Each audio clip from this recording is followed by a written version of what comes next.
Good afternoon, and welcome back to our shared reading of White Fragility, Why It's So Hard for White People to Talk About Racism by DiAngelo.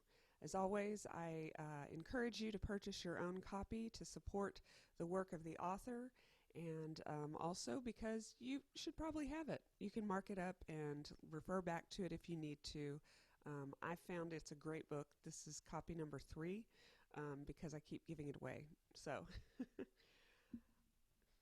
today we're going to jump right into chapter 5, the good/bad binary. He's not a racist, he's a really nice guy. This chapter explores what is perhaps the most effective adaptation of racism in recent history, the good-bad binary. Prior to the Civil Rights Movement, it was socially acceptable for white people to openly proclaim their belief in their racial superiority. But when white Northerners saw the violence that black people, including women and children, endured during the civil rights protests, they were appalled.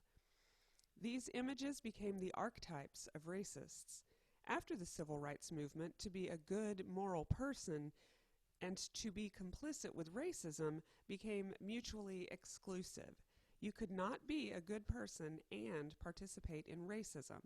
Only bad people were racist. These images of black persecution in the South during the Civil Rights Movement of the 1960s also allowed Northern whites to position racists as always Southern. To accomplish this adaptation, racism first needed to be reduced to simple, isolated, and extreme acts of prejudice. The acts must be intentional, malicious, and based on conscious dislike of someone because of race.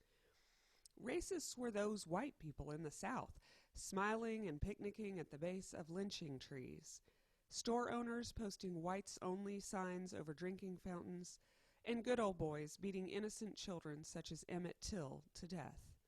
In other words, racists were mean, ignorant, old, uneducated Southern whites. Nice people, well-intended people, open-minded middle-class people, people raised in the enlightened North, could not be racism. Now we have a little chart. One side says racist equals bad, the other side says not racist equals good. Racists are ignorant, not racists are progressive. Bad racists are bigoted, good non-racists are educated. We have prejudiced versus open-minded, mean-spirited versus well-intentioned, old versus young, and Southern versus Northern. While making racism bad seems like a positive change, we have to look at how this functions in practice. Within this paradigm, to suggest that I am a racist is to deliver a deep moral blow, a kind of character assassination. Having received this blow, I must defend my character, and that is where all my energy will go, to deflecting the charge rather than reflecting on my own behavior. In this way, the good-bad binary makes it nearly impossible to talk to white people about racism, what it is, how it shapes all of us, and the inevitable ways that we are conditioned to participate in it. If we cannot discuss these dynamics or see ourselves within them, we cannot stop participating in racism. The good-bad binary made it effectively impossible for the average white person to understand, much less interrupt, racism. As African-American scholar and filmmaker Omowale Akintunde says, racism is a systemic, societal, institutional, omnipresent, and epistemologically embedded phenomenon that pervades every vestige of our reality. For most whites, however, racism is like murder. The concept exists, but someone has to commit it in order for it to happen. This limited view of such a multi-layered syndrome cultivates the sinister nature of racism and in fact perpetuates racist phenomena rather than eradicates them." End quote. The good-bad frame is a false dichotomy.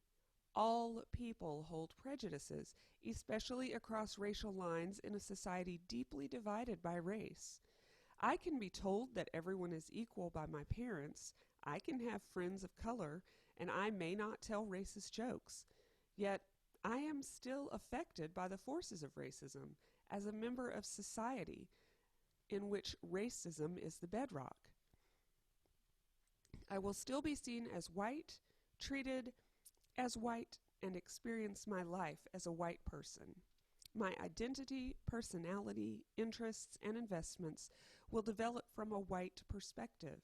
I will have a white worldview and a white frame of reference.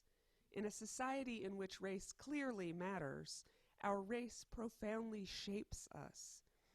If we want to challenge this construct, we must make an honest accounting of how it manifests in our own lives and in the society around us. Although individual racist acts do occur, these acts are part of a larger system of interlocking dynamics. The focus on individual incidences masks the personal, interpersonal, cultural, historical, and structural analysis that is necessary to challenge this larger system. The simplistic idea that racism is limited to individual intentional acts committed by unkind people is at the root of virtually all white defensiveness on this topic. To move beyond defensiveness, we have to let go of this common belief. The good-bad binary certainly obscures the structural nature of racism and makes it difficult for us to see and understand. Equally problematic is the impact of such a worldview on our actions. If, as a white person, I conceptualize racism as a binary and place myself on the not racist side, what further action is required of me? No action is required because I am not a racist.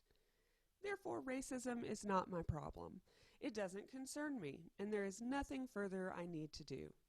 This worldview guarantees that I will not build my skills in thinking critically about racism or use my position to challenge racial inequality. The good-bad binary is at play virtually every day in my work as a consultant on issues of racial justice. My job is to help individuals and organizations see how racism is manifesting itself in their practices and outcomes. I am typically received well when speaking in general terms. For example, your requirement that applicants have an advanced degree rather than equivalent experience is automatically disqualifying some of the applicants who could bring the perspectives and experiences you say you are looking for. Yet, when I point out a concrete moment in the room in which someone's racism is manifesting itself, white fragility erupts. For example, I was working with a group of educators who had been meeting regularly for at least 8 sessions. The group was composed of the equity teams for a public school system, self-selected by people who wanted to support equity efforts in their schools. I had just finished an hour-long presentation titled, Seeing the Water, Whiteness in Daily Life. This presentation is designed to make visible the relentless messages of white superiority and the resulting and inevitable internalization of these messages for white people. The room appeared to be with me, open and receptive, with many nodding along in agreement. Then a white teacher raised her hand and told a story about an interaction she had as she drove alongside a group of parents protesting the achievement gap in her school. She then proceeded to imitate one mother in particular who offended her. "You don't understand our children," this mother had called out to her as she drove by. By the stereotypical way that the white teacher imitated the mother, we all knew that the mother was black. The room seemed to collectively hold its breath at her imitation, which was bordering on racial mockery. While the teacher's concluding point was that on reflection, she came to realize that the mother was right and that she really didn't understand children of color, The emotional thrust of the story was her umbrage at the mother for making this assumption. For the room, the emotional impact was on her stereotypical imitation of an angry black woman. As this story came to a close, I had a decision to make. Should I act with integrity and point out what was racially problematic about the story? After all, making racism visible was literally what I had been hired to do. Further, several African American teachers in the room had certainly noticed the reinforcement of a racist stereotype. To not intervene would be, yet again, another white person choosing to protect white feelings rather than interrupt racism. A white person who billed herself as a racial justice consultant, no less. Yet, I would be taking the risk of losing the group, given the likelihood that the woman would become defensive and shut down, and the room would split into those who thought I had mistreated her and those who didn't. I decided to do what would retain my moral and professional integrity and serve as a model for other white people. As diplomatically as possible, I said, I understand that you gained valuable insight from that interaction, and I thank you for sharing that insight with us.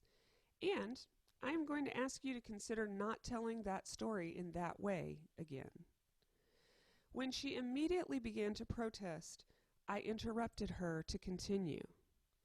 I am offering you a teachable moment, I said, and I am only asking that you try to listen with openness.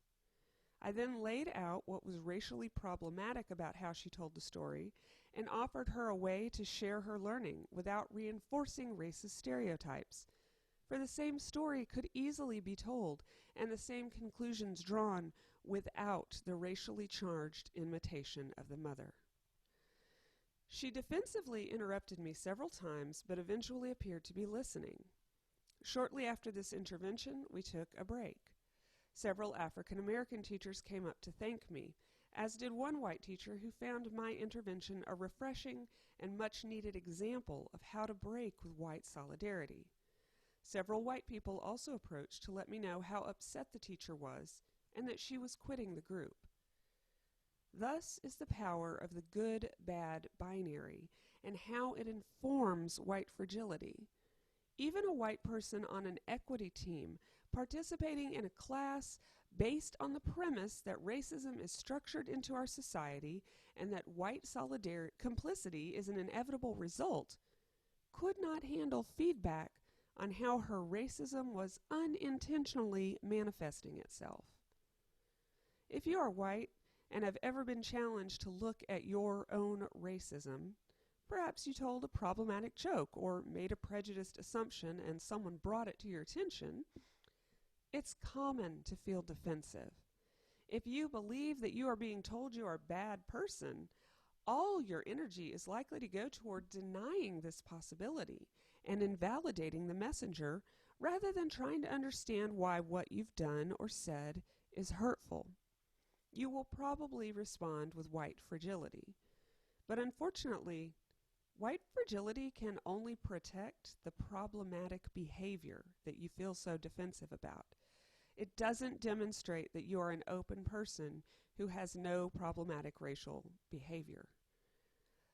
The dominant paradigm of racism as discrete, individual, intentional, and malicious acts make it unlikely that whites will acknowledge any of our actions as racism. For example, I often read about a government official, a teacher, or another public servant expressing shockingly racist statements and still insisting that he or she is not racist. Readers may recall a West Virginia County employee, Pamela Ramsey Taylor, who held a high-level position as Director of County Development and was suspended after posting racist remarks about First Lady Michelle Obama on Facebook.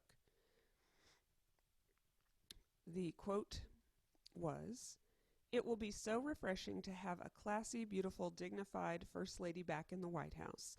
I'm tired of seeing an ape in heels." The mayor of the city responded, "Just made my day, Pam. Taylor's response to the ensuing uproar was, "My comment wasn't intended to be racist at all. I was referring to my day being made for change in the White House. I am truly sorry for any hard feelings this may have caused. Those who know me know that I'm not in any way racist." Although Taylor was suspended, she did eventually get her job back. I am left wondering what does qualify as racism in the white mind. When I talk to white people about racism, I hear the same claims rooted in the good-bad binary made again and again. I organize these claims into two overall categories, both of which label the person as good and therefore not racist. The first set claims colorblindness. I don't see color, and or race has no meaning to me. Therefore, I am free of racism. The second set claims to value diversity. I know people of color, and or have been near people of color, and or have general fond regard for people of color. Therefore, I am free of racism. Both categories fundamentally rest on the good-bad binary. Although I organize these narratives into two overall categories, they can be and often are used interchangeably. They don't need to make sense. They just need to position the speaker as a good person, free of racism, and end the discussion. Colorblind statements insist that people do not see race, or if they see it, it has no meaning to them. Colorblind claims include the following. I was taught to treat everyone the same. I don't see color. I don't care if you're pink, purple, or polka dotted. Race doesn't have any meaning to me. My parents were racist, so that is why I am not racist. My parents weren't racist, so that is why I am not racist. Everyone struggles, but if you work hard, ... So-and-so just happens to be black, but that has nothing to do with what I'm about to tell you. Focusing on race is what divides us. If people are respectful to me, I am respectful to them, regardless of race. Children today are so much more open. I'm not racist. I'm from Canada. I was picked on because I was white / grew up poor, so I don't have race privilege. Some of those sound awfully familiar. The second set I term color celebrate. This set claims that the person sees and embraces racial difference. Color celebrate claims include statements such as these. I work in a very diverse environment. I have people of color in my family. I married a person of color. I have children of color. I was in the military. I used to live in New York / Hawaii. We don't like how white our neighborhood is, but we had to move here for the schools. I was in the Peace Corps. I marched in the 60s. We adopted a child from China / Africa. Our grandchildren are multiracial. I was on a mission trip in Africa. I went to a very diverse school / I lived in a very diverse neighborhood. I lived in Japan and was a minority, so I know what it's like to be a minority. I lived among the fill-in-the-blank people, so I am actually among a person of color. My great-grandmother was a Native American princess. In my work to unravel the dynamics of racism, I've found a question that never fails me. The question is not, is this claim true or false? We're never going to come to an agreement on a question that sets up an either or dichotomy on something as sensitive in racism. Instead, I ask, how does this claim function in the conversation? If we apply this question to those two sets of narratives, one colorblind, the other color celebrate, we see that all of these claims ultimately function in the same way. They all exempt the person from any responsibility for or participation in the problem. They all take race off the table, and they close rather than open any further exploration. In so doing, They protect the racial status quo. These typical white racial claims depend on an underlying framework of meaning. Identifying this framework can help us understand how we manage to make such claims in the context of extreme segregation and racial inequity. Imagine a pier stretching out over the water. Viewed from above, the pier appears to simply float there. The top of the pier, the part that we can see, signifies the surface aspect of these claims. Yet while the pier seems to float effortlessly, it is, of course, not floating at all. It is propped up by a structure submerged under the water. The pier rests on pillars embedded in the ocean floor. In the same way that a pier sits on submerged pillars that are not immediately visible, the beliefs supporting our racial claims are hidden from our view. To topple the pier, we need to access and uproot the pillars. The above claims are all meant to provide evidence of the speaker's lack of racism. For example, in a conversation about racism, when white people say that they work in a diverse environment or that they have people of color in their family, they are giving me their evidence that they are not racist. If this is their evidence, how are they defining racism? In other words, what underlying system of meaning leads them to make that claim? If working near people of color is the evidence that distinguishes them from a racist, then evidently a racist cannot work near people of color. This claim rests on a definition of racism as conscious intolerance. A racist is a person who presumably cannot tolerate even the sight of a person of color. According to this logic, because they know or work with people of color or lived in New York where they saw people of color all around them and have spoken with and smiled at people of color, they cannot participate in racism. When we go beneath the surface of these claims, we can see their superficiality. For even an avowed white nationalist who would march openly in the streets chanting blood and soil can interact with people of color, and very likely does so. In fact, I have seen black reporters interviewing open and avowed white supremacists on television, with both parties proceeding calmly and respectfully. Someone who claims to have been taught to treat everyone the same is simply telling me that he or she doesn't understand socialization. It is not possible to teach someone to treat everyone the same. We can be told, and are often told, to treat everyone the same, but we cannot successfully be taught to do so because human beings are not objective. Further, we wouldn't want to treat everyone the same because people have different needs and different relationships with us. Differential treatment in itself is not the problem.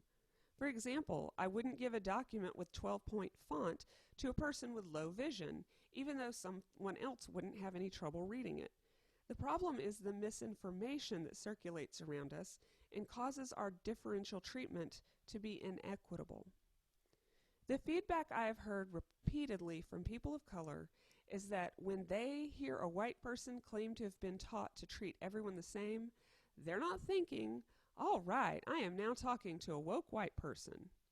Quite the opposite. Some version of eye-rolling is taking place as they sign the white person off as unaware and brace themselves for yet another exchange based in white denial and invalidation. As a culture, we don't claim that gender roles and gender conditioning disappear the moment that we love someone of the opposite gender. Opposite gender. She does quotations mark that. So thank you, DiAngelo. I identify as a woman and am married to someone who identifies as a man. And yet I would never say, because I am married to a man, I have a gender-free life. We understand that gender is a very deep social construct, that we have different experiences depending on our gender roles, assignments, and expressions, and that we will wrestle with those differences throughout the life of our relationship. Yet when the topic is race, we claim that it's completely inoperative if there's any level of fond regard. In an even more ludicrous form of reality, we can even go so far as to claim that racial conditioning disappears if we can calmly walk by people of color on the streets of large cities. Really? Come on, white people. While the implication that a racist could not tolerate knowing, working next to, or walking among people of color is rather ridiculous, the sad fact is many whites have no cross-racial friendships at all. And perhaps this is why we rely on such flimsy evidence to certify ourselves as racism-free. But even those that have cross-racial friendships and use these as evidence of their lack of racism still invoke the binary of racist equals bad, not racist equals good. They see their friendship as proof that they are on the non-racist side of the binary. Yet cross-racial friendships do not block out the dynamics of racism in society at large, and these dynamics continue unabated. The white person will still receive white privilege that a friend of color does not, even when the two people engage in activities together. Nor do these friendships block out all the messages that we have internalized and that are reinforced in our society. In fact, racism invariably manifests itself within cross-racial friendships as well. Racism cannot be absent from your friendship. No person of color whom I've met has said that racism isn't at play in his or her friendships with white people. Some whites are more thoughtful, aware, and receptive to feedback than others, but no cross-racial relationship is free from the dynamics of racism in this society. Many whites believe that if they are not talking about racism with their friends of color, or if their friends are not giving them feedback about racism, then racism is a non-issue. But just because you and your friend don't talk about racism does not mean that it's not at play. Indeed, this silence is one of the ways that racism is manifested, for it is an imposed silence. Many people of color have told me that they initially tried to talk about racism with their white friends, but their friends got defensive or invalidated their experiences, so they stopped sharing their experiences. If racism is not a topic of discussion between a white person and a person of color who are friends, this absence of conversation may indicate a lack of cross-racial trust. The good-bad binary is powerful and enduring. In what follows, and we'll be doing these tomorrow, I offer counter-narratives to a few of its most popular claims. Notice how each of these claims labels the person making them as not racist, thereby exempting them from further involvement or responsibility. So, thank you so much, and as always, we've been reading White Fragility by DiAngelo, Why It's So Hard for White People to Talk About Racism. I am finding this reread to be extremely helpful to myself, and so thanks for reading along, I guess. Y'all have a wonderful day, and there will be more tomorrow.